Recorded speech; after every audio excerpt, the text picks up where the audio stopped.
everyone. People of the green space, children of all ages. Welcome to Micropolis Magic. I'm Shamitha Basu. I'm your host for tonight. Has anyone here been to a magic show before? Raise your hands. Okay. Lots of people. Keep your hands up. Keep your hand up if you've been to a magic show where the performer was not a white man.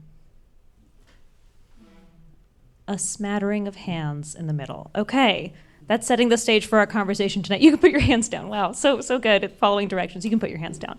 Many of the world's greatest magicians were drawn to this city at some point in their lives. Whether it was the gorgeous venues where they were invited to perform, or the many magic shops, some of which are still around today, magicians have long felt the pull of New York City. They defined a distinct scene here. Now, professional magic has been largely dominated by the image of a white man on stage, usually wearing a suit, usually with a top hat, usually with a rabbit inside that top hat, and maybe joined by a woman referred to as the lovely assistant. Now, tonight we're going to talk about why that image has prevailed for so long, the history of women and people of color in magic, and what's happening today in New York and elsewhere to make the community more inclusive. But before we get into that conversation, we have a performance to start our night. You might want to lean in real close. If you're in the green space, you can watch the monitors to get a nice, tight, close shot of what's happening here. Please welcome to the stage Dennis Kim, the close-up artist.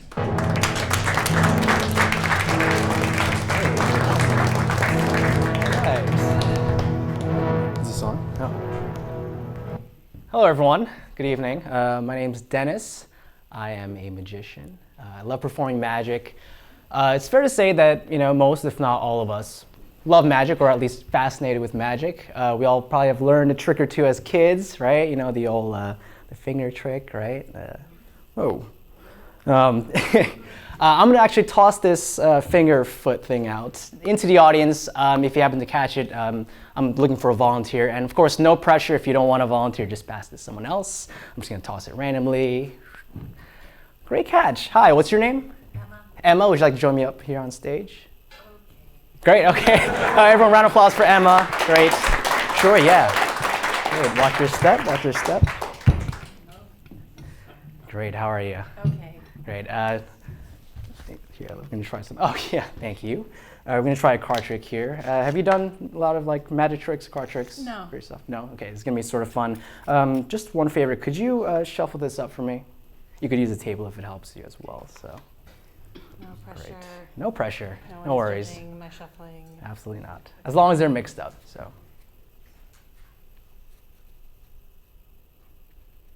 Great. All right. Happy with how it's mixed? I'm thrilled. Great, perfect. Here, it's going to be very simple. Emma, here, just grab a card out. Any card. Take a look at the card. Great, and it's one of those tricks I could see the cards. Don't worry about it. I could take a look. It's the three of diamonds. Everyone can see the three of diamonds right there. It's a simple one. Actually, could you sign your name right across the face of that? Take that. Open the Sharpie up. Just want to make this card unique. So go ahead and sign your name right across the face of it. Perfect. Cap the pen. Emma. Right. So it's fair to say that this is, the only card in the entire world that has your name on the three of diamonds, right? Yes. Makes it unique. So here, it's a simple idea. Look, it was about there. Did you see the move? No. You didn't see it? No. It wasn't fair. You didn't know what to expect. So we'll do it again. We'll do it again with your card, the three of diamonds. I'll show you before the move happens, right? It's not there. Okay. Some people think I left, two cards as one. It didn't happen yet. I didn't do the move. Right here. Did you see it then, Emma? No. You didn't see it. Here, it's not just me. You can help me as well. You can put the Sharpie down. Okay. Here, can you lift off about half the cards? About right there, right? Put it back. In fact, hold on to it. And that's the move. Turn over the top card. Show it to the audience, the three of diamonds, right? Do you want to know how this works? Sure. Sure, all right. Normally, magicians are not supposed to reveal their secrets, but I'm just going to give you guys a little inside detail here. It's not that I do magic. It's a more practical answer. It's time travel. You guys probably don't believe me. No, but for real, look, we'll actually make it more visual too. We'll take the card and even bend it. That way we see a little bit of a discrepancy. Yeah? So it's in the middle now, right? We do a little bit of the magic move. We go back in time, about 10 seconds ago, when it was back on top. Take it, turn it over, and show the audience the 3 of diamonds. There we have it, guys. Thank you so much. One more favor, the card's a little bent. Can you actually just straighten that out? Your 3, just bent, just straighten it out. Perfect. Oh, wait, hold on. One thing in my pocket. 3 of diamonds. Guess playing with time travel a little Just keeps happening. makes weird things happen. I take it that you guys aren't buying this whole time travel thing.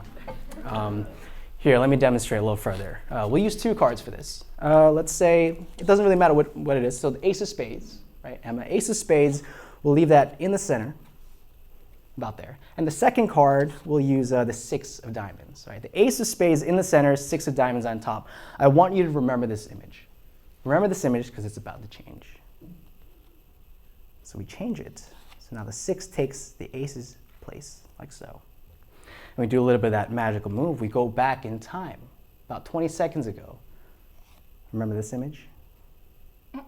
Right? You're still not convinced. Here, we'll try this then. Here, can you grab a card? And this time I do not want to see the card. So show everybody else.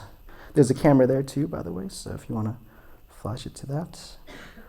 Emma, do you like this card or do you want to change your mind for any reason? I'm fine with this. You're fine with it? You sure? Yes. In that case, I want you to remember this moment where you're holding your card. Okay.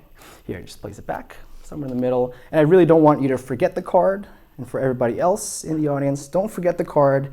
We're going to try something with this. Now, before we started, I had you shuffle the cards. Right? At the very beginning, there's a lot of different ways you could mix cards up. You could give the old riffle shuffle, right? You could do what's called an overhand shuffle. Everyone's familiar with this one, yeah? You could give the cards various cuts, like this. You could even use the table to help you out, and you make it really sloppy like this as well. I'm going to try to make it a lot more interesting than that. I'm going to try to really mess these cards up. And you'll see how I'll look. I'm going to take the cards and just face up, face down, face up, face down throughout the entire deck of cards, just to make my life a little harder. So we have cards that are, face to back and back to face. I'm going to try to find your card in this state. Okay? And it's simple. The Queen of Hearts, right? Is not your card. Because it's the 2 of Spades, right? No. It's not? No. That's not the card? This is live stream, right?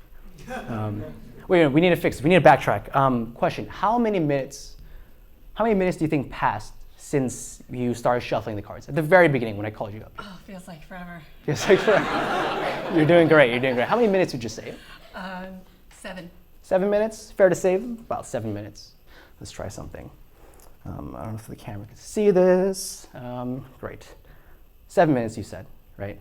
We're going to try something. Here, that's not your card? No. Hold out your hand. Now I want you to just pinch like this. Pinch. Watch my phone. It's 7:19 until. Watch. Wait.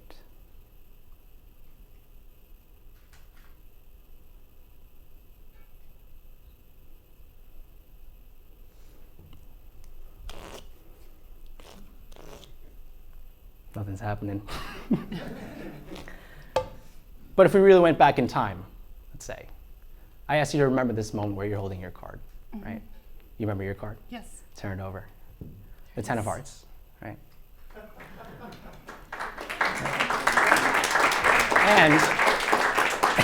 And if we really went back in time, look, the cards are all fine as well. So there we have it, guys. Thank you so much. Give it for Emma.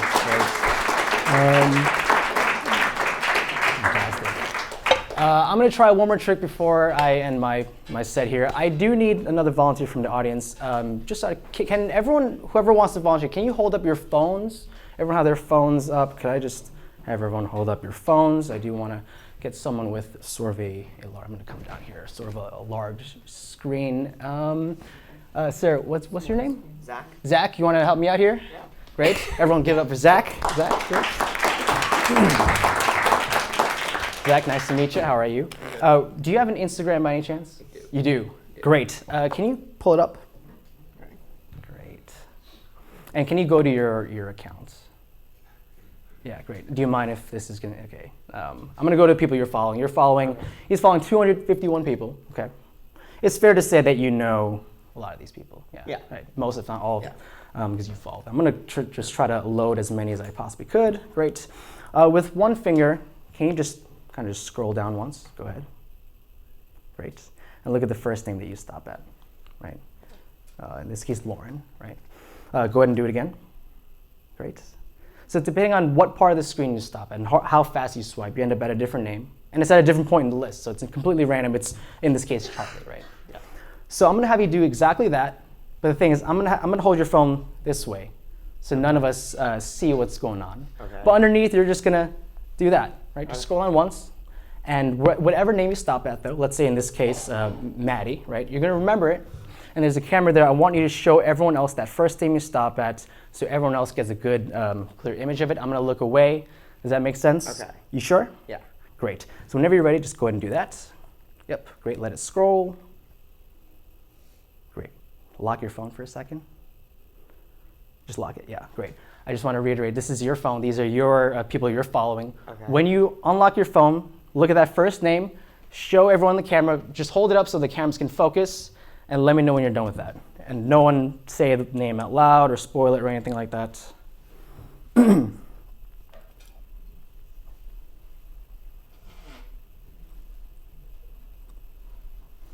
me know when you're done. Okay. Yeah. You're done with that? Yeah? Your phone is locked, it's put away, there's no way I could see the name. Yeah, great, great. I want you to think about this person. Okay, you have a person in mind, right? Okay, yeah. You know this person? Yeah. Great. Imagine this person is standing right here, okay? It might be kind of weird, just picture it. This is a girl you think of, right? A little shorter than we are, would you say, about, right? Interesting. Just think about the first name. I feel like you have like a first and last name. Let's just focus on that first name. Let's try this. Think about how long the name is. How many letters are in the name?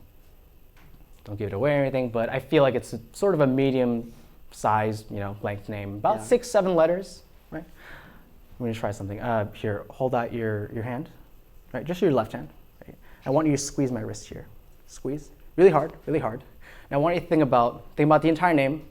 Think about how long it is. It's about 6 letters, yeah? Squeeze hard, squeeze hard. You'll see why in a second. You'll see why. Think about the first letter to her name.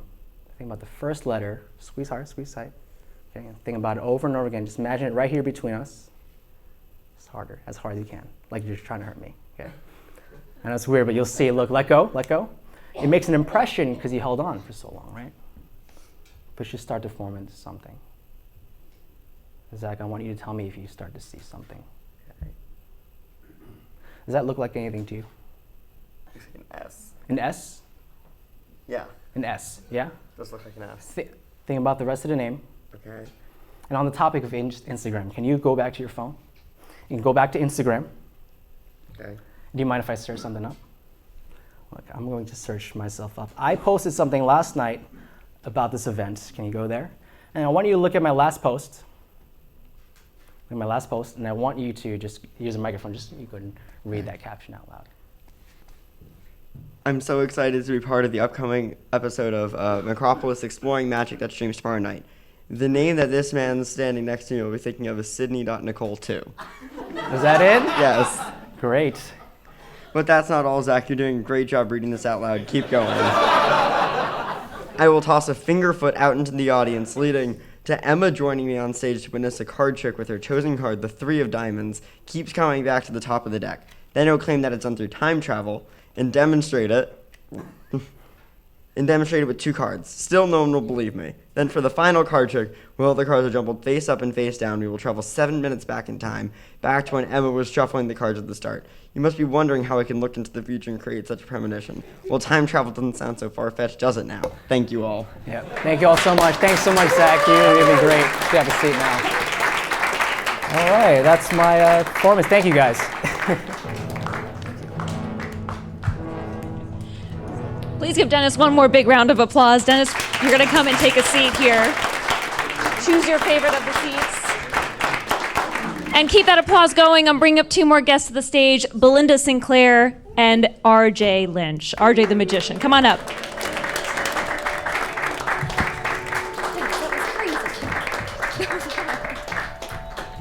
Welcome, welcome, welcome. Thanks.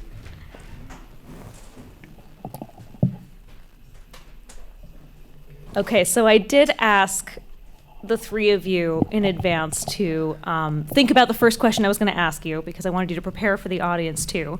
So each of you hit us with 3 words to describe your performance style and area of expertise. Maybe Belinda, can you start? Sure. My name is Belinda Sinclair. I do historical magic. I love the history of magic, where it comes from, how it's derived, its origins, the psychology of it, the mathematics, the science, the esoteric, all aspects of it. I understand that the origins go all the way back to 3500 BCE. We're the only magicians in the world who were women. That's an interesting thing for me. So I spend a lot of time dissecting what it is. I'm still trying to figure it out. Okay, so hit us with your 3 words. How would you describe your style? Style. Wow, style. Long hair. No.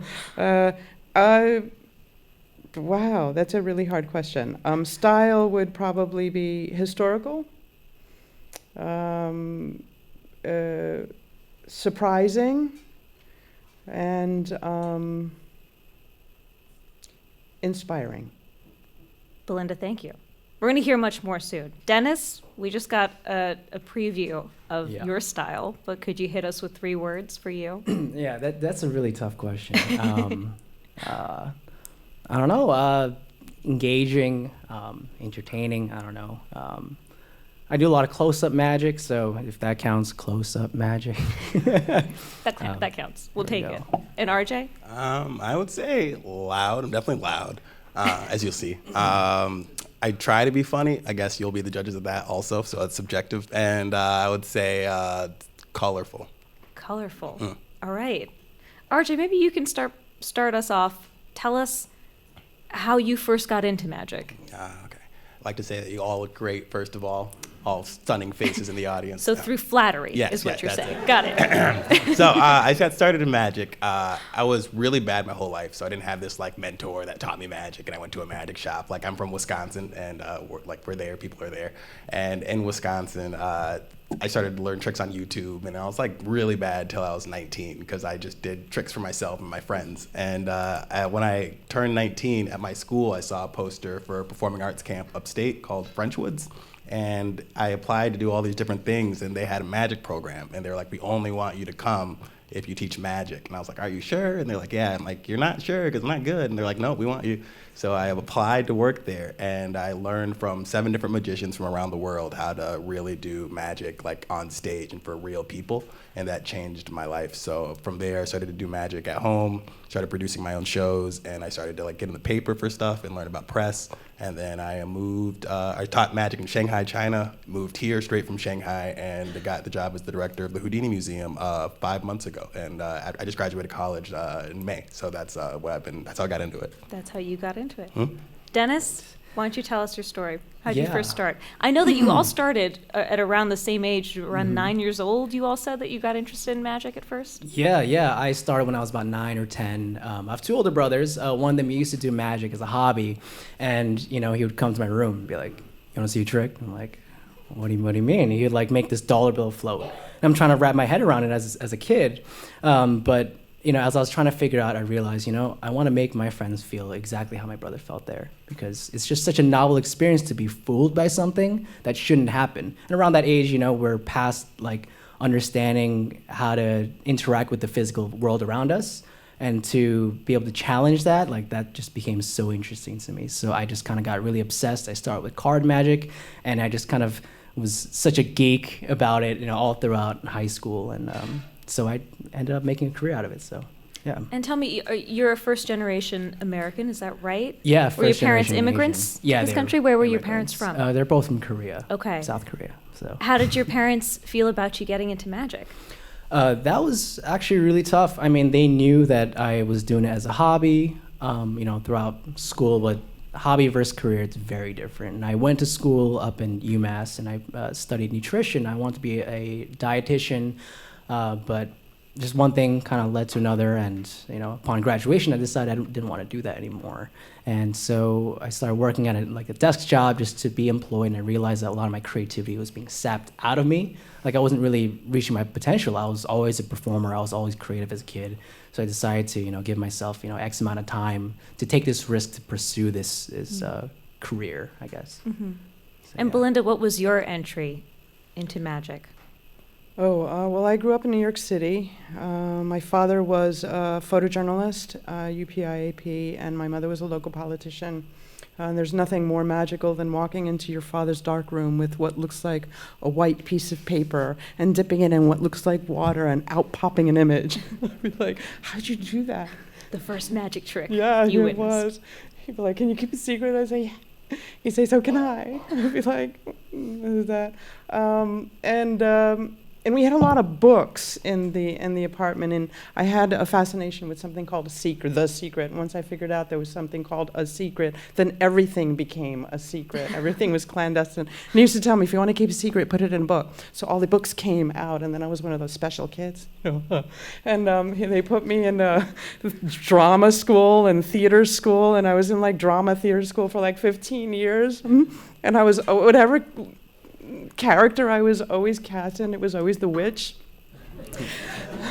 or the crazy person. Would you say you were typecast? Yeah, or did you want to I be always typecast had a lot that of way? hair, so it was like the witch, and and any of those characters always took me back to magic. And then I went to studied medicine. The origins of that took me back to magic. Studied theology. The origins of that took me back to magic. So then I thought, you know what? I'm going to go on a journey to figure out if magic is real. It's like that, that book. Are you my mommy? Are you my mommy? I was one of those. Are you a magician?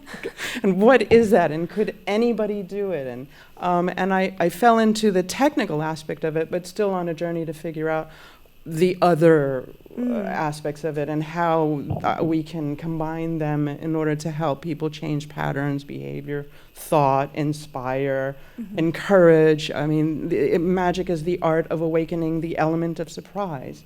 And when you awaken the element of surprise, inspiration, confidence, and the idea that little miracles are plausible become very, very real. And so I decided to leave all of the other studies behind and to focus on this one particular study, which was the study of the encompassing all sciences and psychology and stuff. I'm curious whether any of you felt like you had role models and mentors and someone to look up to in the magic world that you felt like you could see yourself in, or whether that was difficult for any of you.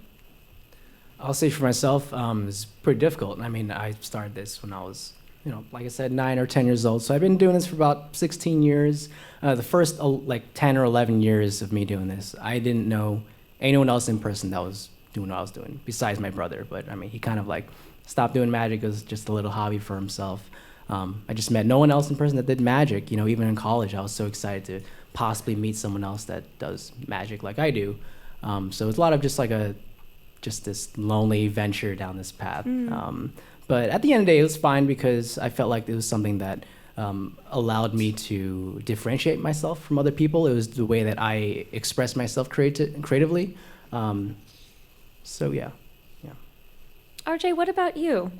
I guess I had two. The first one was at the camp I worked at. I worked with a guy named Eric Brown, and he was a New York-based magician. And I was like, wow, your whole job is magic every day, all day? Like, really? And he's like, yeah, that's all I do, man. I'm like, that's pretty sweet. I'm in college. So he taught me a lot of the things that I know today, and now we're best friends, and he heads FAO Schwarz, the toy store, with magic and stuff like that. So he was one. And the other one was Derek Hughes, and he's a really great magician. He's a comedy magician, so I do comedy magic. And I was watching America's Got Talent one year, and I saw this guy do a trick where they picked a card and it reappeared in his butt. And he took down his pants and pulled it out of his butt. And I was like, I didn't know that you could pull things other than rabbits from places other than hats. And he just pulled a card out of his butt. And I was like, this is incredible. So I saw that and I was like, I can do that maybe. And that's what I started to do. I don't do that specifically, but it's a good trick. It's his trick. Wow. Yeah. I couldn't have expected that. You surprised me tonight. Thank you. Belinda, what about you? Any role models that you looked up to, especially women role models? Now I went to the high school of performing arts, and I had a teacher named Bozo, Bill Britton, and he was the original Bozo the Clown. Ooh. And so he used to say, "You want to get a job as an actor? Be a clown." Except the clown with thick eyebrows. I'm not so sure about that. Why did he suggest clowning? Is that Well, considered? it was something probably that he did, and he thought it was a lucrative thing. My mother was like, "What kind of a job kind of an office does a magician have?" That kind of thing. What, are you kidding me? Don't do that. But my father was all for it, and seriously, it was something that I landed on that I felt was a great study. I think magic is a really, really great study.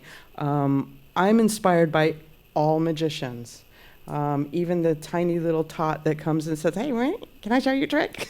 Because you have to have a certain headspace in order to receive it. And to be there, and you have to be extremely present. So anybody who spends years and years and years learning this stuff takes about 2 to 3 years to learn the mechanics of one trick. And if you're going to spend time on something for 2 to 3 years that lasts literally seconds, hats off, because every single one of you inspires somebody even for a moment. At the end of the day, after I finish my parlor show, I look behind my shoulder and everybody has a smile on their face. I mean, serious. That's something that I want to do for the rest of my life, indeed. Now I know that you are very interested in the history keeping. RJ, you are as well, in keeping history, and especially about black magicians. Can you speak a little bit about that, RJ? Because it feels like a lot of the notable magicians that I think a lot of people know of as a pop culture reference or as a cultural touchstone end up being, as I mentioned earlier, sort of the white man in the suit. But can you talk about the history of black magicians, whether they were just left out of the history books or what? How did they become so forgotten? Good question. Wow. I don't know how. Well, people just didn't write about them because when they were like performing, it wasn't like cool to talk about, like to credit black people. So like, for instance, like raise your hand if you can name a black magician besides me. Ooh. Do you know? We Name got one. a few. Good point. Jabrizi's a good one, but he is not dead yet. So he is. You he's didn't say alive. he had to be dead. No, to be that's fair. true. That's true. So in history, Jabrizi's making history, and in history, we don't have a lot of black magicians because it just wasn't cool at the time. So there's so many magicians that have stories that are better than a lot of stories that we know of. Where it's like one I talk about is, has anyone ever heard of Henry Box Brown? He's like a historical figure. People don't know he was a magician, but he shipped himself from Virginia to Philadelphia in a box. 2 white people who he wasn't sure would free him. He had to trust them. He saved up money and he shipped himself to freedom in a box that was 3 feet by 2 foot by 3 feet. And then he became a magician and traveled speaking against slavery for the rest of his life. Or there was one more that I really like to talk about that was Black Herman, who was a magician that would bury himself 3 days before a show underground, and then he would come up and he would be dust his like jacket off and do a show like right outside the theater.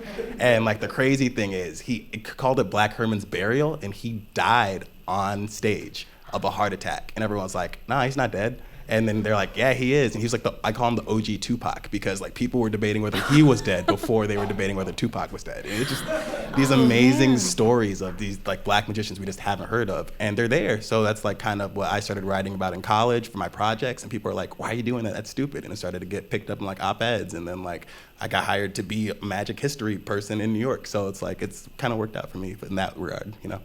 What artifacts exist? What writings exist? None. None. There's not a lot of artifacts. Yeah. No, I haven't found one. I have one picture of a magician named Frank Brentz, who was a really big guy in New York.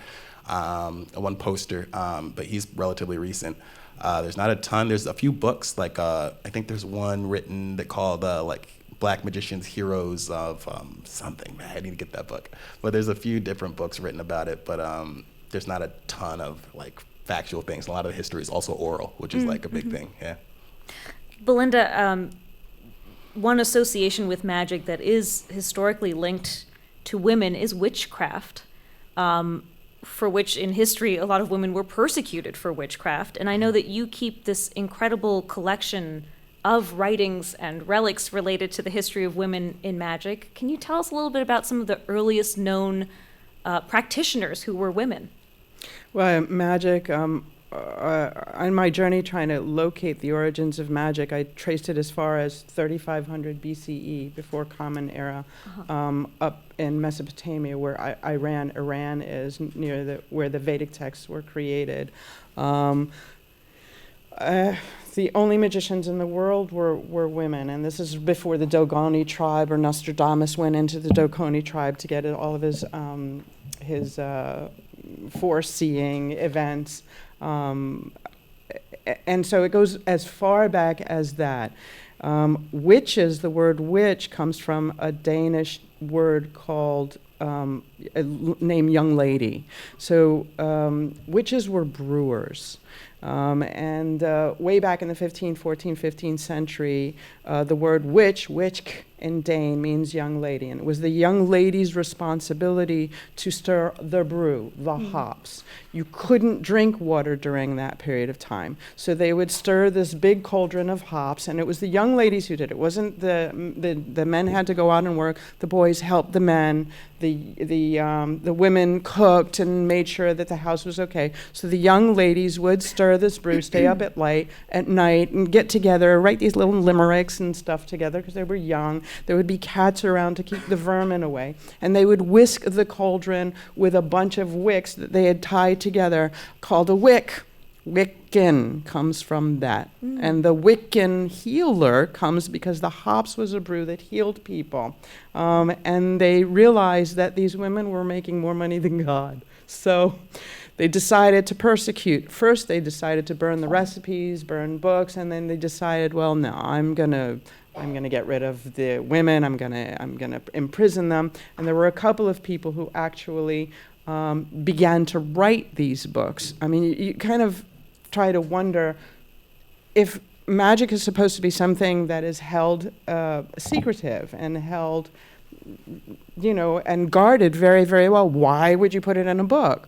Well, you put it in a book because you're trying to save lives. And these men who wrote these books attempted to save these lives. They figured that if they wrote these books, people would read them and wouldn't think this was such a supernatural occurrence. So they began to write these books. One of the books is the discovery of witchcraft, but an earlier book was written by De La Porta called La Magie Naturelle. And he wrote them as pamphlets, and he would toss them out all over the place so that he wouldn't get caught. Eventually he got caught. And he was imprisoned.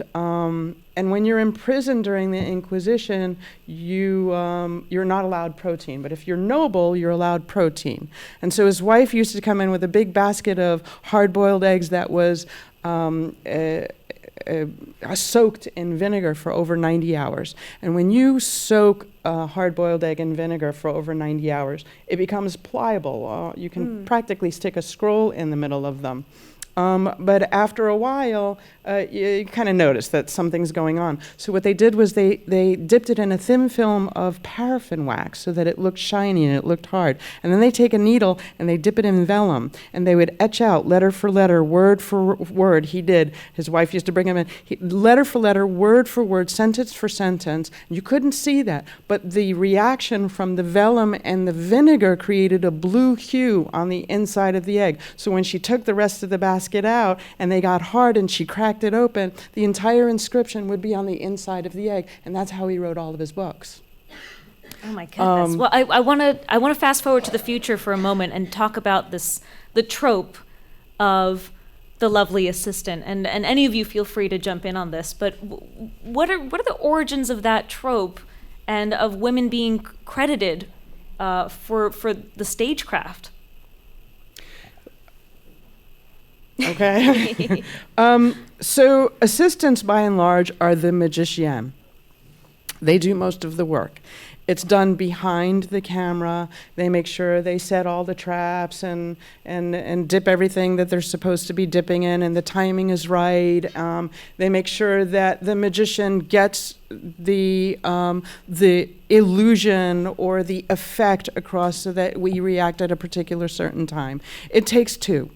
It takes the person who's going to convince you that this is going to happen and the person behind it to make sure that it absolutely does happen. I've seen my fair share of men who were assistants to women, witches, clairvoyants, mediums. These women were not going to call themselves magicians. It was real for them. They weren't going to hang upside down for 3 or 4 hours like Houdini did and those poor guys did, for hours and hours and hours, shackled, burned alive so they can invite 400 people to their theater. Oh, they're going to say, I see dead people. And then you'd be found. You know, you would find them. And remember, magic surfaces and resurfaces during a time of war. Because everybody's looking for a way out. Everybody's looking for something to hold onto. And magic, whether we believe it or not, whether it's a noetic a thought process or it is an amusing diversion, either way, when you go from point A to point B, everybody inevitably always walks away feeling that moment. You know, going back to that dark place where wonder lives, not that other place, but everybody inevitably goes back to that innocence where maybe something is possible or maybe something is plausible. So it was both the opportunity for the woman to help the gentleman during the time, that's just the way it was. But it wasn't because it's natural for a male to be more of a magician than a female. Females were magicians. There were tons of them. There still are. And now we're starting to see more of them in the entertainment industry. But by and large, women are mysterious. You're going to think about them as magicians before they pull a deck of cards out. RJ, Dennis, I wonder if you can talk a little bit about the newer cadre of young musicians who are up and rising. RJ, I know you've been director at the Houdini Museum for just a few months now, but I would imagine that you have some people walking through the door who are relative newcomers and want to be shown around the scene. And Dennis, I see that you do a lot of video tutorials that are available for streaming. I imagine that the entry points into magic are very different now. I actually do a lot of Instagram videos. Not so much tutorials. It's more of like, you know, I'll be in front of a camera at home, or I'll go out with my friends and we'll film some stuff, you know, for the camera, or we'll actually go up to strangers and perform and things. And I think social media is such a new thing, you know, in the grand scheme of things, that it's definitely shaped the community of magicians, you know, globally in this way where there's so much content out there to watch all these different magicians, and we get to kind of showcase our style of the art, how we kind of perceive it, and we get to take them on this journey through, you know, our lens, you know, and you get to learn a lot from that. So it's, you know, the videos that I do, I'm very expressive. I'll do a lot of different kinds of tricks.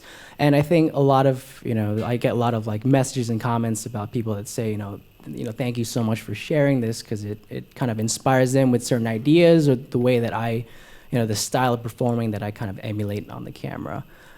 So for like younger generations, like I think social media is such a crucial component to it. You know, whether we like it or not, I know there's a lot of pros and cons to it, and I'm sure there's a lot of controversy behind it, you know, especially with magic being a secretive art, where just traditionally it's just, you know, like we don't reveal our secrets, and it seems like a cult. But with, you know, the age of information, we all have any answer in our fingertips. We can look up these tutorials. I want to learn the card trick, you know, the one I just did, the card keeps coming back to the top. You can look it up on YouTube and find it. It's not that hard, you know, even if you don't know the name to it, you could probably figure it out. But even if it takes you a year or two to perfect, as Belinda then described. Exactly. And that's also another controversy of like, well, people can teach these things, but not necessarily teach them well.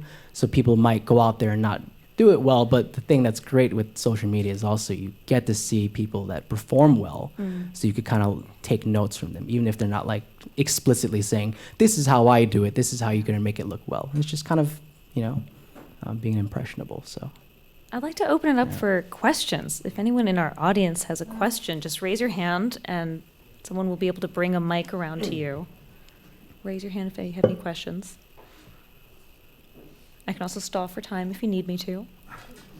Well, actually, I wanted to ask a question because I came across this study that was just released out last year based on an experiment done where researchers had shown a group of people individually a video, and it was close-up of hands wearing gloves, so it was hard to tell the gender of the person doing it, performing some tricks on camera. And they told half the people in the experiment that the magician's name was Nicola or something like that. It was a woman's name, Nicole. And then half the people that the magician's name was Nicholas. And then they had them rate how they perceived the tricks. And it seemed that people found that if they thought it was a woman performing the tricks, they found the tricks less impressive. And this is a study that came out last year. And I wonder if, as people who, whether you're a person of color or whether you're a woman magician, if you feel like you're a minority, and whether you feel like there's an implicit bias that your audience might be walking into your shows with, and whether you think about that. Right. I think for me, I used to work at the Museum of Illusions, if you guys are familiar with that place down in Chelsea. I worked on weekends, and I was performing for people. I would perform for anywhere between 5 and 7 hours a day straight. Wow. And I'd be approaching hundreds and hundreds of people per shift. And for me, it was great because I got a lot of practice out of just performing for all sorts of people. And, growing up, surprisingly, even though I'm Asian, I come from, I went to school out on Long Island. It was very diverse. I never faced discrimination growing up. And so I never had that feeling of being inferior. But that started to grow as I was working at this place because I felt not necessarily like racism against me or anything, but a lot of like backhanded compliments and things that would make me kind of surprised where I wasn't even thinking about the fact that I'm Korean, right? Mm-hmm. Like, for example, like I've had people, one thing that sticks out to me is, oh, wow, you do magic great. I thought you guys were only good at math. And It's like, whoa, where's that coming from, right? Like, and I remember that person was also, just African American. So I was like, well, you should know what it feels like to be discriminated. Well, what's with that, Or even things that don't seem that negative, but like it would just get tiring to hear. Like, it was around the time when Shin Lim won America's Got Talent, as he's the magician that with the crazy hair, and a lot of people, particularly like Caucasians, would come up to me and be like, they would even mistake me as him, or they would always bring up, you look just like that dude on AGT, Shin Lim or whatever his name is. And like, it's cool. It's like, oh yeah, he's very like revered. That's awesome to hear. But after like hearing it hundreds and hundreds of times where that's the only point that they can be reminded of just because I'm Asian, it started to be like, all right, I feel like this is the only thing that's coming up to their minds to say to me post-performance. So yeah. Anyone else ever think about that? What your audience is bringing into the room in terms of expectations and who you are and how you present?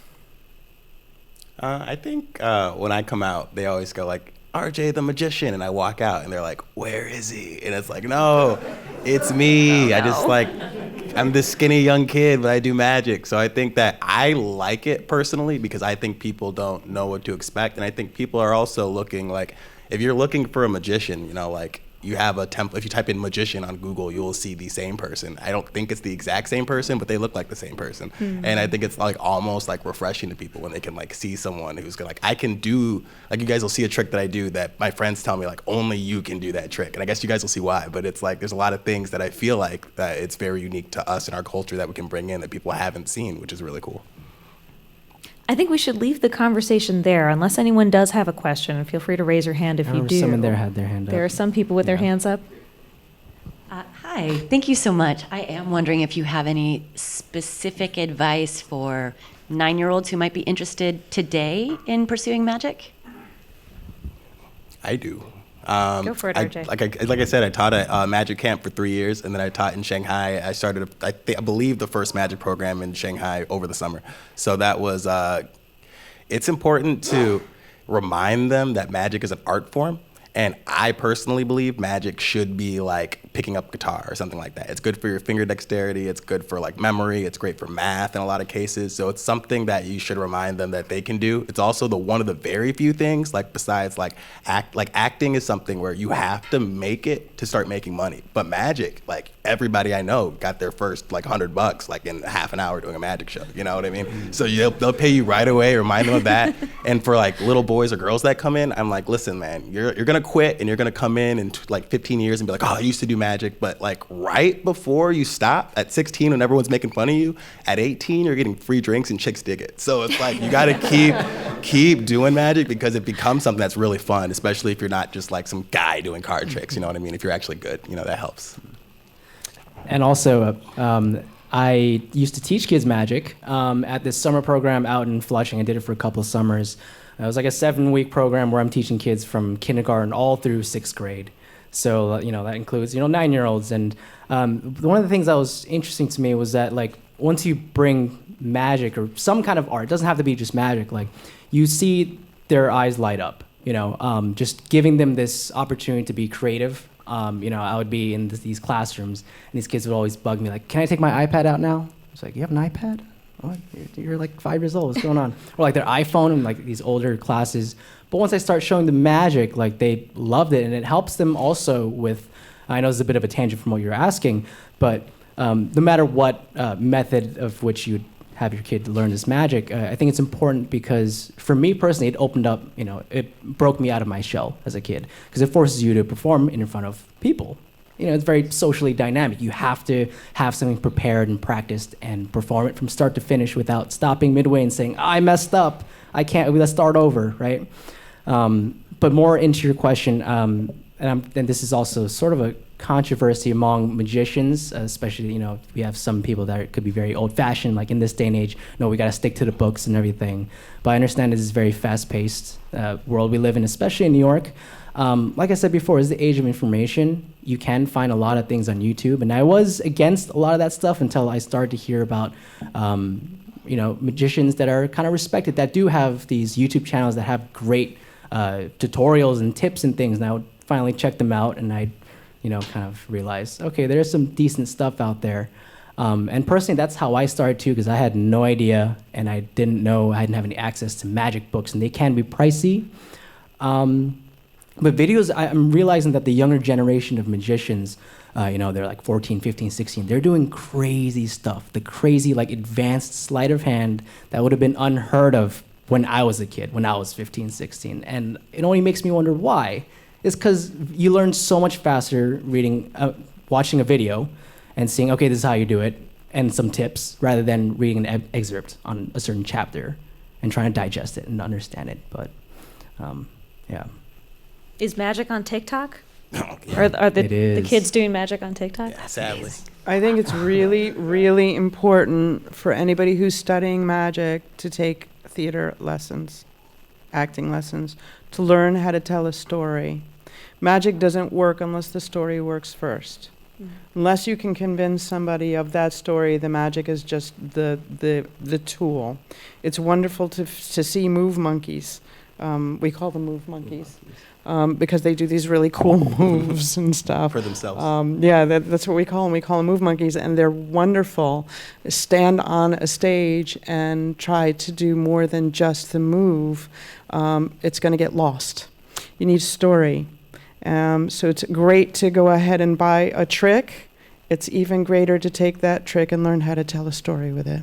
So if you can take some acting classes or a small act, I teach in my parlor, so you can talk to me later on, but the idea is to make sure that that person understands how to spin a story. It will boost their confidence levels. Magic boosts your confidence levels. It allows somebody, it takes them that second step, not only the story, but then this thing that affects them in a greater way. There's also the cool thing about magic is I love books. So books, they make a lot of really great magic kids books. But the thing about magic books is that like a magic book is different from any other book because a magic book is a book full of secrets. So you'll read a chapter and it'll say like, in this trick, you tear a card, you put it in your pocket, and it magically appears in a cantaloupe. And you're like, how does that happen? You have to read more. So we have this little kid named Shoji who comes in. He's 8 years old, and he is phenomenal. I don't know if anyone knows Shoji, but he does this magic that I've never seen before, and it's just incredible. And we're like telling his dad isn't a magician, so he doesn't know. I'm like, you are sitting on a gold mine. Like, this kid is gold. So you like, it's just encouraging that, stuff like that. It's good. Yeah. It's getting through the instructions is one of the hardest things that you can do. Reading a book is great, but I mean, video also helps if they're in tandem. I can remember my first tricks when I opened up, and I was like, put the right L pinky underneath the second. What? What is that? I mean, it really was a very, very... And then most books reference other books. Well, you'll find this move in that book. And then you go and you buy that book. And then, well, you can't do that book until you buy that book because that one's referencing the other book. So by the time you finish one trick, you've run 10 books. If you want to get your kids to read, definitely do that. Let's take one last question, if we can, in the back there. Yeah, I have two questions. My first question is for Belinda. I read something about, you know how Wiccans, they have different recipes like Eye of Newt, etc. But I read that Eye of Newt and those like weird ingredients were actually code for other ingredients. Do you happen to have any information on that? So most of the stuff that they wrote were code. They wrote in code, but later after the Inquisition. Before the Inquisition, everything was pretty placed accordingly. So all of this code was recipe for a hops. It was for beer, as we call it now. And it was really a healing property. And some would add sage, some would add different herbs so that you would have your flavored hops or your flavored beers. And then each family, you could go to each different family from the town, and each one had their specific recipes. But yeah, the word witch means young lady in Dane. That's That's amazing. where it comes from. That sounds yummy. So my second question is for Dennis. Where can we buy your DVD? What DVD? DVD. The one coming Do up. you have The any one coming DVDs up. coming The up? one coming Magic up. videos? Yeah, I guess it's more for magicians. I mean, wait, can you raise your hand if you're a magician here? Yeah, okay, very, very few, right? But I'm sure people watching at home. Did you tell him your day job? Yeah, no, I haven't. Yeah, you can't give away his secrets because he's valuable. Okay, I'm getting really confused. What's going on? Aren't you a consultant? Oh, You're good yeah. stuff. So I mean, it's Yeah. like, I don't know. I think he was asking about like, well, I also your create DVDs, my so- own Yeah, tricks. That's important. And I have a debut release coming out with a magic company called Lost Art Magic. I don't know when it's coming out. They said mid-February. It's like late February now. I have no idea. But a funny story, actually. That reminds me, there's another Dennis Kim that does magic. Oh. That's around my age.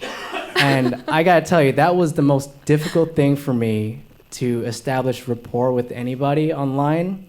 There have been a lot of people that would, like, at the Museum of Illusion, I worked there last year, and like my coworkers would be like, hey, someone is here to see you, like, and they called you by your name. And I'm like, who would know my name? Like, I know I'm like trying on social media here, but I'm not like that.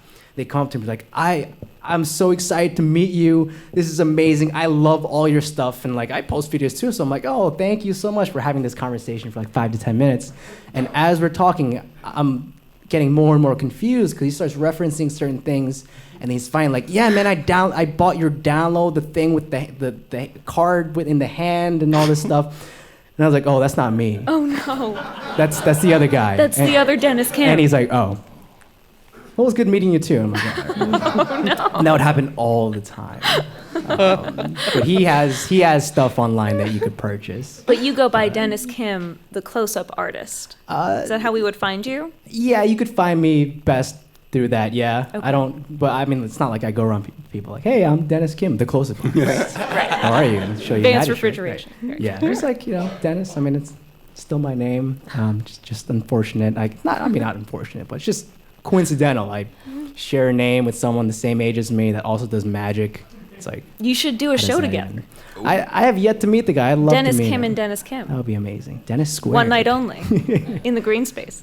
Oh. Well, let's leave it there because there are more performances to come Square. tonight. Everyone, if you could give our performers a big round of applause. We have more for you. I'll let you guys exit the stage. RJ, if you stay up here with me, we're gonna keep chatting a little bit as you guys leave the stage because you can actually stand up because we're gonna magically change the set behind us. Do I turn on my mic? Is it oh, wow. It's magically on. Look at that. That's the theme of the night. Okay. RJ, I was hoping that you could regale us maybe with a story of a time that a trick went wrong. Is this gonna go on YouTube? This is going everywhere. This is being live streamed. Oh, okay. A time a trick went wrong. Did I tell you this story? No, I haven't asked you this before. Oh, wow, okay. So I don't know if I'm supposed to tell this story, but I'll tell it. So I did a trick.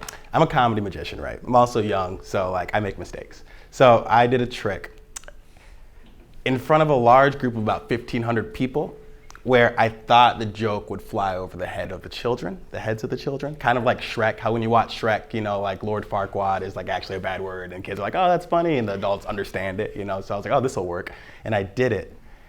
The trick, I won't do the trick tonight, but it was a good trick. You guys should see my show. But anyway, if you see the trick, it's a little crazy, and the guy who hired me ran on stage and was like, you can't do that. There's kids here. And I was like, oh, I guess there is kids here.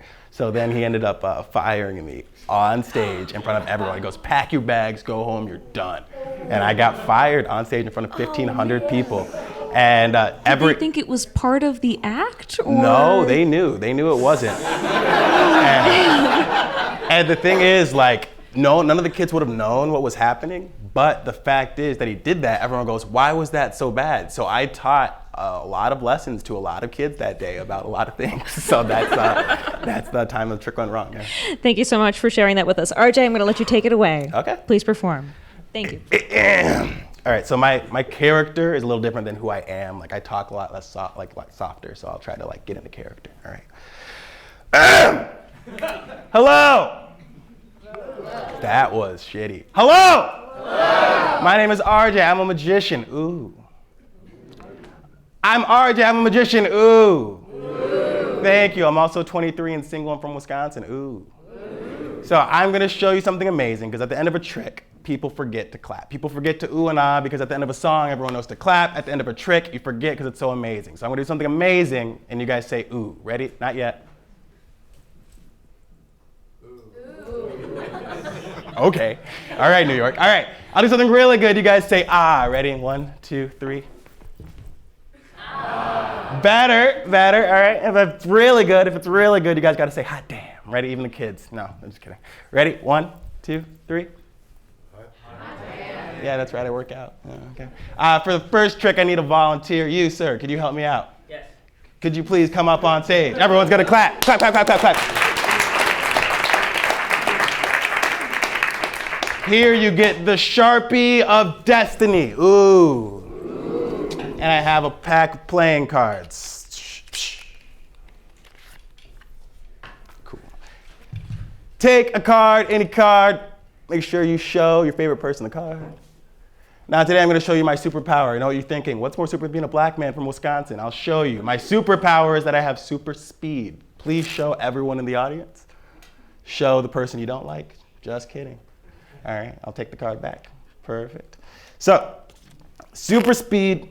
Have you ever seen it? No. Close up? Really? Okay, watch this. Check this out. Is that your card? No. I didn't say it was. Is this your card on the bottom? No. Do you know where your card is? No. It's actually in my pocket. Ooh. One card in my finely tailored corduroy pocket. What was your card? Jack. Of spades? Yes. Ooh. Could you please write your name on the card so we know there's no duplicates happening? Just like sign anything you want. Make it clean. Perfect. Perfect. So we'll put it in the middle of the deck. We'll try it again. Now, what a lot of people think I do. What is your name, by the way? Vincenzo. Vincenzo. Ooh, authentic. Vincenzo, what a lot of people think I do is they think I take a card, they think I slip it in my pocket, but you have to make sure I'm not doing that. I'll give you permission to watch my pocket. All right, one card. Watch this. You did not stutter. You did not flinch. Must be from the hood. One card. One card in my pocket. That fast. Did you see it happen, Vincenzo? One card in the pocket. Ooh, the Jack of Spades. Ah, maybe this isn't a waste of time, they say. Maybe this kid's good, they say. Maybe Wisconsin has something to offer. All right, I'll show you. They don't. One more time. Empty pocket, you see it? Yes. All right, perfect. We're gonna try it one more time, but this time you're going to do it. All right, so you're gonna go on the deck, find your card, reach in my pocket and put it in, but it's going to look like you did absolutely nothing. Ooh. One card into my pocket. I'll let you check it this time, Vincenzo. No, that was too quick, Vincenzo. We don't do that here. This is NPR. One card. Did you?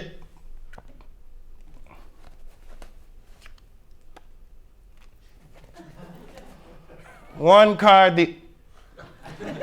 Wow, Vincenzo, you're so amazing, such a good magician. That seems like every single card went into my pocket, every single card but one. Your selected card, the Jack of Spades. Thank you. Give it up for Vincenzo. Thank you, I appreciate it. Thank you. Trying to steal my marker, I see. All right.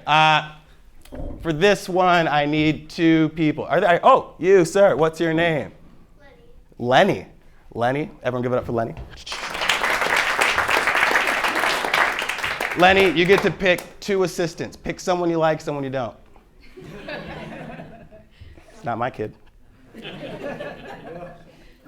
Two people. Get them up here. They're not going to crush your dreams. Don't worry. Yeah, go grab them. Go grab them. Yeah, 5 seconds. You got 5 seconds. Grab two people. Hurry. 5 seconds. 5 seconds. 5, 4, 3, 2, 1. There's one. You got another one? Someone else? Maybe the guy with the leather jacket. He looks good. Get him. Yes. Everyone give it up. All right, you're going to be the magician. You will be the assistant. You will also be the assistant. All right? So we're going to do a trick with rope. I know what you're thinking. RJ, your last name's Lynch. Kind of a weird thing to do. Rope tricks. Also black. Still a weird thing to do. But we are going to do the wonderful, what is your name? Frida? Yes. Cut Frida in half trick. Everyone say ooh. We do not have fancy apparatus. We just have ropes. Any rope you get from a normal hardware store, garage, or bedroom. Could you please grab this? Yeah. Perfect. Pull on it. Make sure it's real. Don't let me fall, please. Trust. Perfect. All right. I'm going to come behind you a little bit. Could you please hold your hands out like a T? Boop. Like a T. Perfect. All right, Lenny, do you do magic? Kind of, yeah. Oh, shoot. Oh, this will be easy for you then. Don't kill her. Okay. Now, I need you guys to remember a few things. The first thing is that I am the magician. I am not doing this trick. Lenny is also the magician in this situation, so he is doing the trick. The second thing you need to remember is I'm an LLC, so you can't come from my assets personally. Grab this. Don't pull it. Grab it. Don't pull. The third thing you need to remember is the magic words, which are...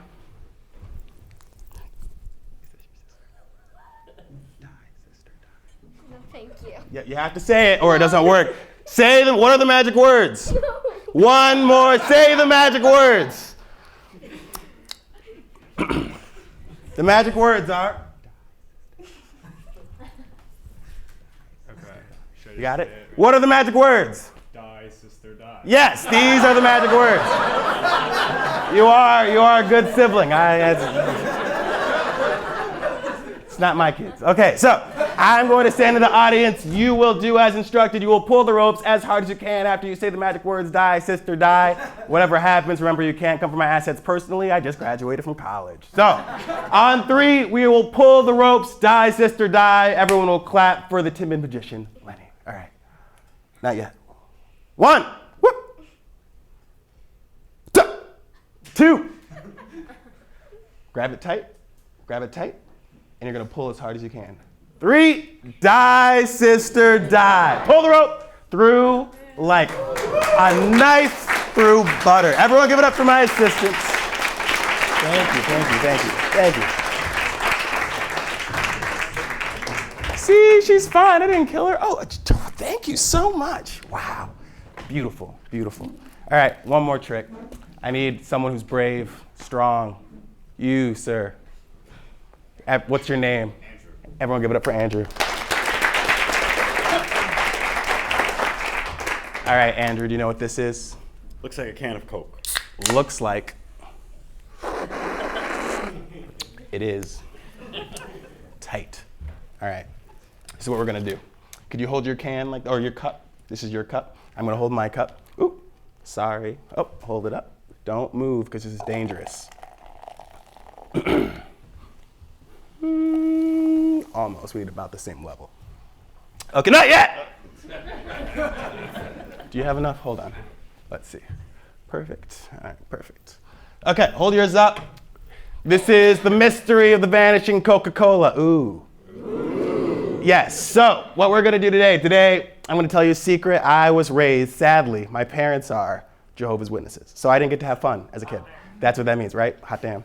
So I never got to go to a black church, unfortunately. So tonight, you guys are gonna be my black church in the most respectful manner possible. Can I get an amen? Amen. I did this once, a woman was like, where's my child support? I'm like, no, we're not doing that today. No, that's not that. So we are going to be a black church one more time. Can I get an amen? Amen. The mystery of the vanishing Coke. All you have to do, every time I do magic, this is what happens. I hold it above my head. Hold it above your head. Trust me. Just trust me. Yeah, see? Trust. Yeah, look at that.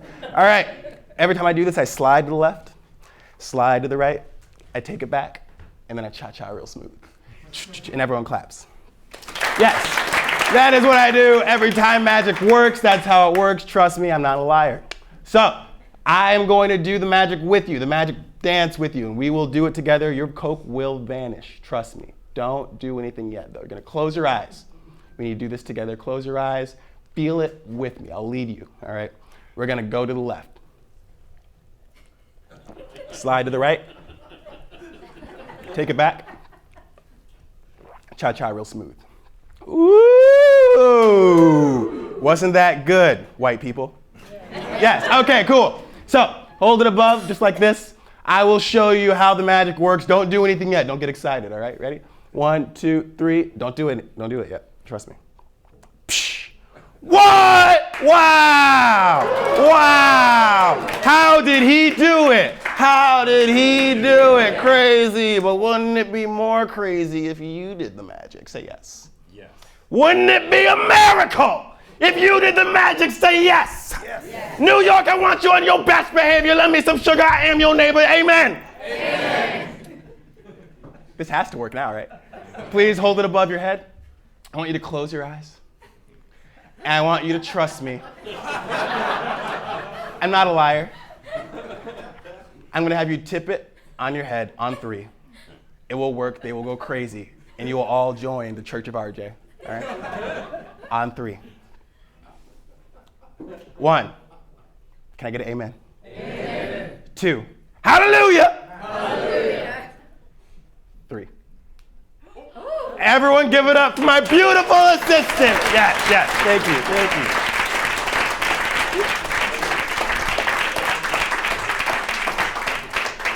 Anyway, that's my set, but I'm RJ. You can see me at the Houdini Museum Monday through Friday or on Tinder if you're on there below the age of 25. So thank you.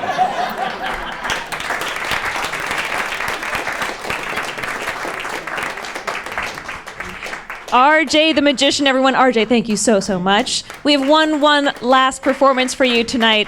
Bring up with your round of applause, Belinda Sinclair.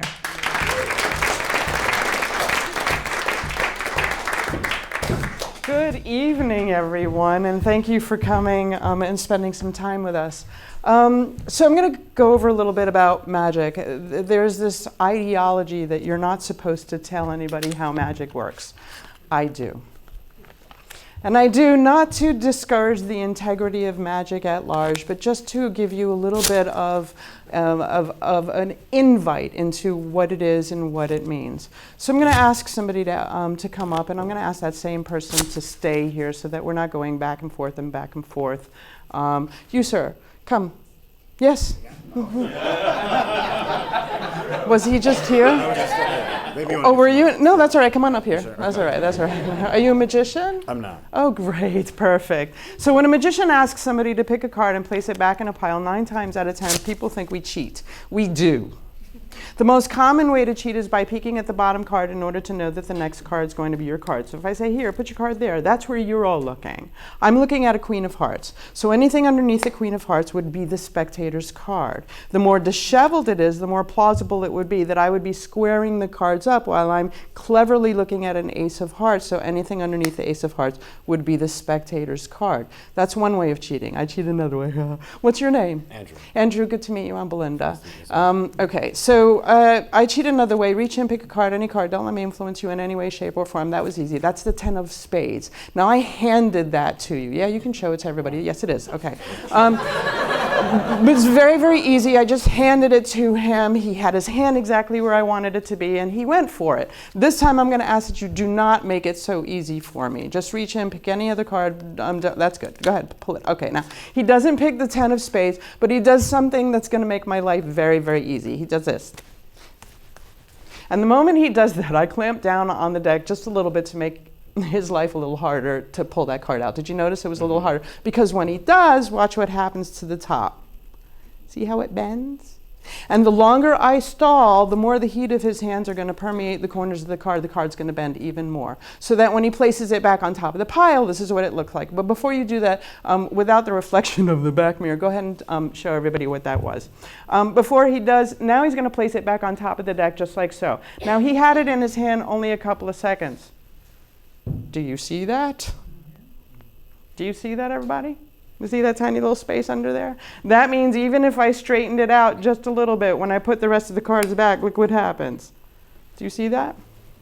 So now I'm able to cut directly to your card. So here's what I'd like to do. I'm going to give you back your card, but I'd like for you to hold it like that so the corners don't bend. So nice and tight, like so. So take both hands and place it out in front of you facing up. I'm going to give you back your card. Try not to bend the corners of the card as not to diminish the integrity of the card itself. I'm going to give him back his card so it does not diminish the integrity of the card itself. And we're going to begin from the very beginning. That didn't look like your card. It's not. That wasn't your card? That wasn't my card. What was your card? 3 of diamonds. Let me see. Okay, so now that I have your, so now that I have his attention, we're gonna, I know, everybody was like, oh no. Poor things, I'm so sorry. In order for me to change that card in his hand, I had to do it fairly fast. It's called a pass. It's magic lingo. I'm just gonna come over here for a second so that you can see. Can everybody see me over here? Come on over here, come on over here. It's magic lingo. It means none other than cutting the cards in half. This is a normal way to cut a deck of cards.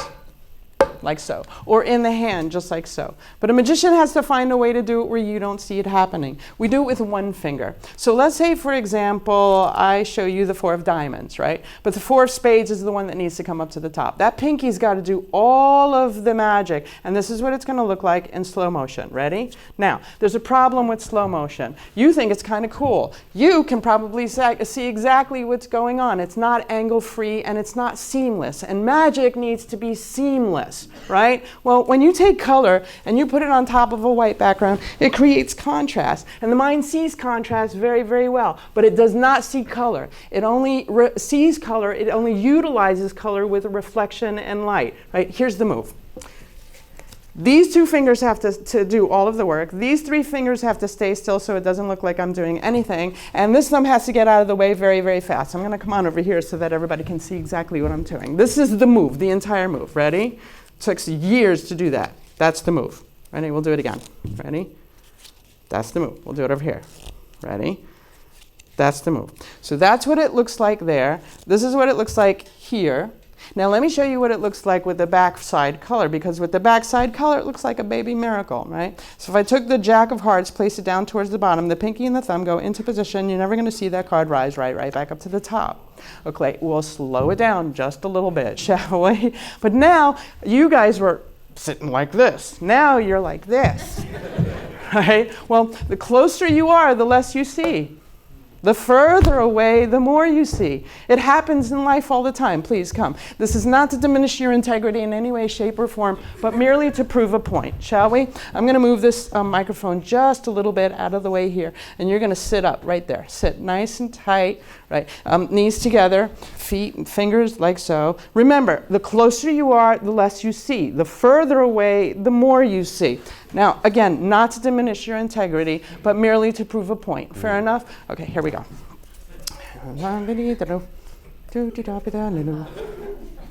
Okay, so no, not to diminish his integrity, but merely to prove a point, that the closer you are, the less you see. The further away, the more you see. Fair enough? Everybody here will be able to see exactly what's going on, except for you, but just for a moment. Fair enough? Okay, I'm going to take a piece of paper, I'm going to roll it up into a ball, and with this thumb, you're going to touch either or hand that you see the paper ball going. Not what you think you see, right? But what you actually see, because the idea is to prove the point. Now his eye line isn't comfortable there, so I'm going to move him out just a little more so that he's a little more comfortable in that position. So if I take a ball and place it in my hand, what hand is it in point? Yeah, with that thumb right there. No, that's one for me, one for you. Now we're going to do this again. Eventually you're going to be able to figure this out, okay? What hand is it in point? No, we'll do that again. And this time it's going to get a little bit bigger so that you can see. And eventually you'll be able to figure it out, okay? I'm going to take the paper ball, I'll place it in my hand. What hand is it in point? No, we'll do that again. And no, eventually you're going to get it. What hand is it in point? No, let's do that again. Maybe this time it's going to be a whole lot better. You can see that, right? Okay. Because really it's all about pattern, behavior, thought. It's the illusion of it. What hand is it in point? No, sweetie, up here. Let's go. Okay, that's good. No. Eventually, he will absolutely get it. Maybe there's a little bit of distraction going on. No, that's okay. Maybe there's some distraction going on. So we'll just take the entire thing just like so. No, okay. It's all behind you, baby. Okay, it's just okay. Because the closer you are, the less you see. The further away, the more you see. I'll do one more, and then perhaps I'll see you in my little parlor. Look, my dad, he did this one trick. Have you ever had your palms read? No. Let me see. You roll your sleeves up. Let me see. That's good. Okay. So palm reading, they say that out of all of the esoteric sciences, I'm watching you, they say that all of the esoteric sciences, reading the palm is the closest you're going to get to understanding somebody's past and somebody's present, never somebody's future. The lines change in your hands, right? So the right hand means emotional aspect. The left hand is pragmatic aspect. Do you see these three lines? That's the head line, the top one, the heart line, the center one, and the life line. If you see these tiny little crosses in your hand, it means that it is the most spiritual aspect of yourself. So if you see more in your left hand, you're more pragmatic. If you see more in your right, this is 101. If you see more in your right hand, you're more emotional. If you see some on top of the line up here, it's the way you have been in your entire life. If you see some in the center, like here, right here, it means what you're going through right now. If you see some in your lifeline, it's something that you are getting or deriving to that will drive you or perpetuate you to your future.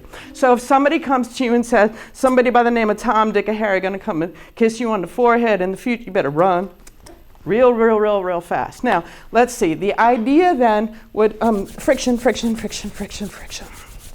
you remember when we used to rub our hands together and then rub a rug like this? What would happen when you touch somebody?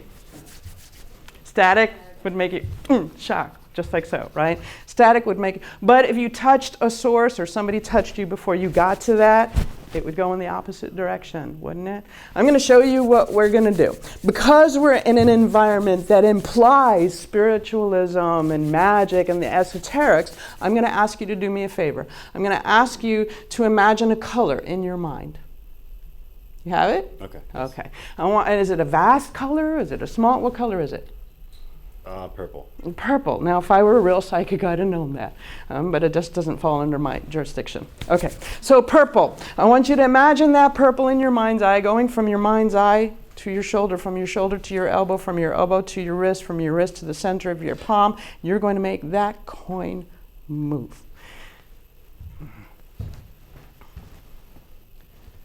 This was mine from before. You're going to make that coin move. Okay. I'm going to save you from yourself because I never said you couldn't move it with your other hand.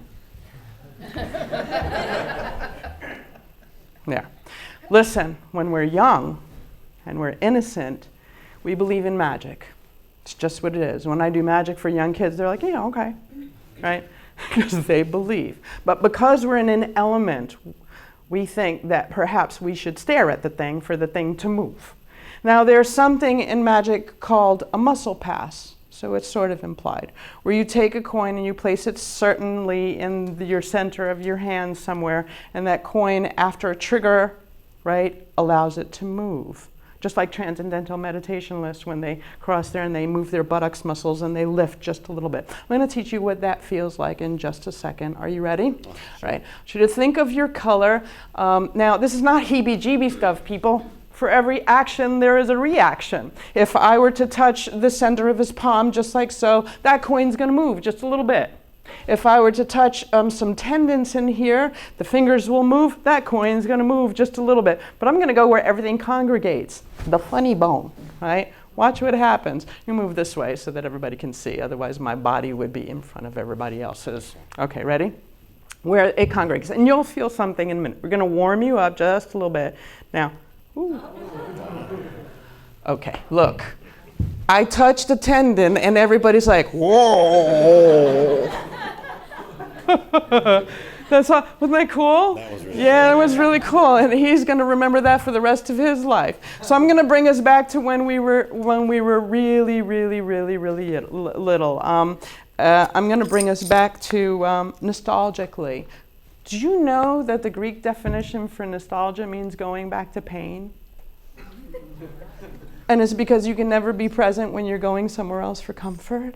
And that's something else. So remember, being in the present is certainly much more worthwhile. Understanding that when I say move, you're going to stare at something and wait for it to happen automatically. You can make things happen yourself. Indeed, you have the power. Our potential is always greater than we think it is.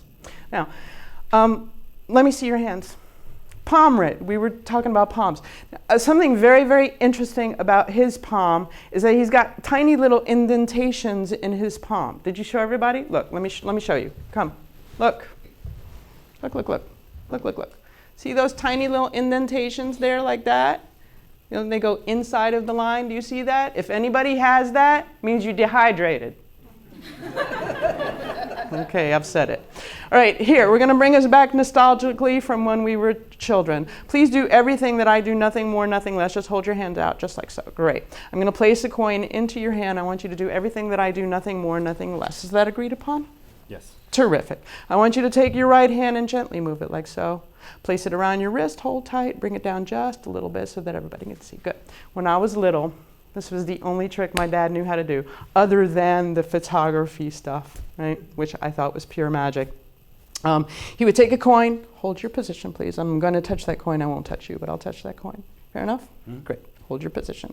He would take a coin, place it into his hand. It would disappear and come out of my ear, and I was fascinated by it. And it didn't make a difference how many times he did it, or that I knew that it was going to wind up in the same place over and over and over again. For me, it was pure magic. It's called a retention vanish. I retain the coin. Never goes anywhere, hence the name, right?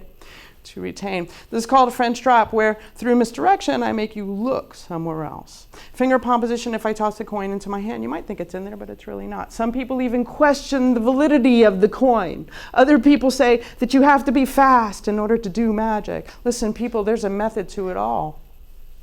So if there's a method to it all, does magic exist? Of course it does. For me, it's about wonder and mystery and superstitions and misdirection and entertainment. But most importantly, most dynamically, it's about the time we spend together. That moment that we go, that's magic. These are just the tools that get us there, because for me, there's no such thing as an unreality. For me, there are only various forms of reality. And the reality is I haven't touched you, have I? But the reality is that Lady Liberty is underneath the dial of your watch, and you're holding onto it very tight right now. So take your hand off, turn it around, keep going. Ooh, there it is.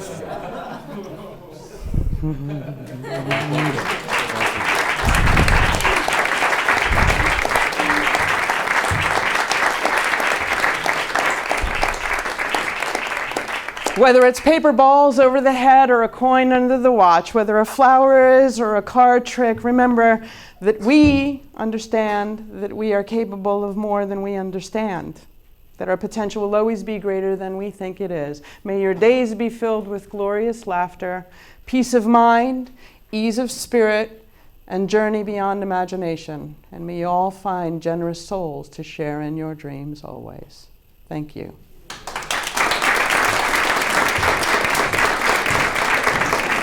That is Belinda Sinclair. Keep it going for her. And one more big round of applause for all of our performers tonight. Thank you so much for coming out to the green space tonight. Our next Micropolis event will be here, and it'll be all about the ballroom club scene. Yes, there will be dancing in this room, not as many tables and chairs. So please do come back for that. That's on March 18th. Thank you so much for coming out tonight. Take care.